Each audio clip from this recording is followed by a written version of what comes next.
talking about money. So which are the best places to invest your money in, how to make more of it, and then how to get the most out of it. Let's get right into it.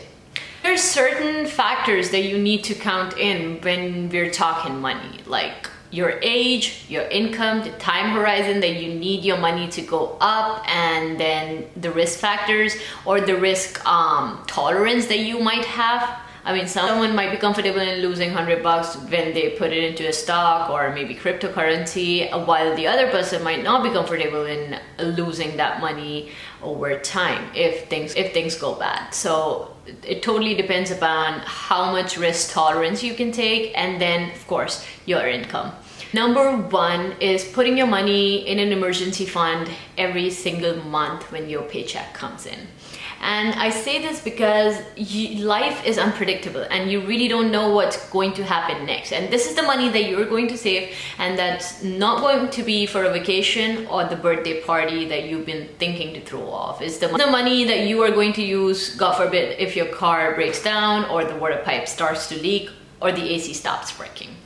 So this is the money that you are going to be using on your rainy day. It would be to start putting your money in a retirement account, and Roth IRAs and 401ks are the famous ones in the US. So what happens is they cut a particular percentage from your paycheck and then they keep adding to a separate account that you're not supposed to touch. I mean, that is your money, but that you are going to get it once you retire, once you are about the age of 60 to 65.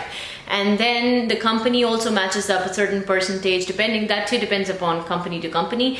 But this is the money that you're going to get when you are retired and you don't have any work. So this is the money that keeps flowing in once you retire. And now you see the reason why 60 years old and 70 years old drive BMWs over here in the US. And the next one is going to be investing in stocks. And by investing in stock, it means you are owing a little portion of a company, and it's going to go up if the value of the company goes up with time, and it's going to go down if the value of the company goes down over time. So let's say you own $1 in company A, and the company A grew over time from $1,000 to $10,000.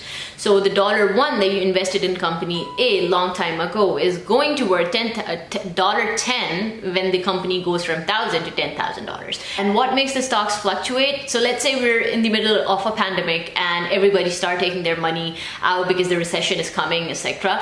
So if a lot of people start doing that, the value of the company is going to go down over time. But let's say things go fine and everyone is comfortable in reinvesting their money back in the company, so everyone starts putting their money back in, and that is when the value of the company goes up, and so will your stock. That is how exactly stocks work. And the next one is investing in cryptocurrency.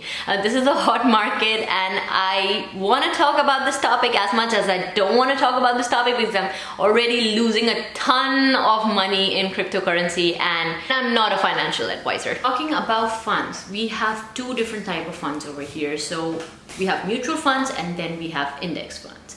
Coming to mutual funds is, let's say you own a small portion of a big company. Let's say the company is Google or Twitter or Facebook, and God forbid if the company goes down with time, your money is going to go down with time and it's going to go to flush.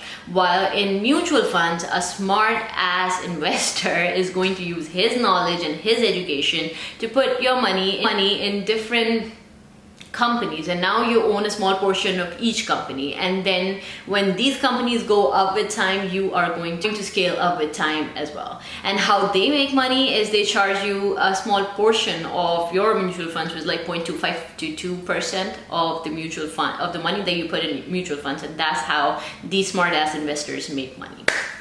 And that is why they say diversify your portfolio. So diversifying your portfolio actually means holding a small portion of this and that and this and that. And that is exactly what these smart ass investors do in mutual funds. Coming to index funds. Index funds are investment funds that follow a benchmark index such as S&P 500 or the Nasdaq 100. When you put money in an index fund, the cash is used to invest in all the companies that make up a particular index, which gives you a diverse portfolio that if you were buying individual stocks. So index funds are basically not managed by a smart ass investor like in mutual funds. Instead, they are managed by a mathematical formula. So the good thing over here is you do not have to pay a certain percentage like that you were paying in mutual funds. That was 0.25 to 2% of the money that you put in your mutual funds. But over here, you have a manager over here, so you do not get to pay the percentage, and you basically reinvest your money. Basically keep reinvesting your interest to your investment, if that makes sense. So these were actually all the areas that not all the areas, but some of the areas that you can start to invest your money in for a better future. And if this video provided you any value, please don't forget to hit the like button and subscribe to my channel, and follow me on Instagram, that's nerdygram, and I will see you guys again next time. Peace.